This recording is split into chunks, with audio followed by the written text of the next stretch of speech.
So I would say some of the biggest challenges is to take the personal sense and feeling of this is just the thing that we're doing because we have to, taking that personal attachment out of it so that I know that those comments or sentiment are not directed at me personally. And oftentimes as we think about as practitioners in this space, we do carry a lot of times the concern for everyone, and that can be emotionally taxing. But what I have found to be extremely helpful is surrounding myself with people who are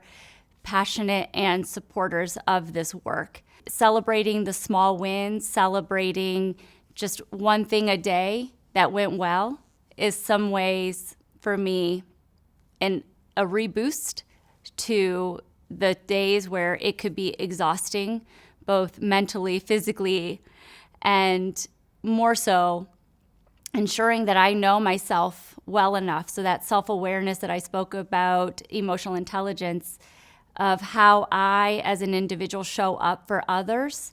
knowing myself enough to know if I'm not in a good place, I need to be honest with myself and others so that they get the best version of me. When I think about the challenges that this work creates,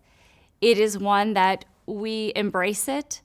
but most importantly, have to be surrounded with those that you know are going to support you, and it's not something that you're going to be able to do alone.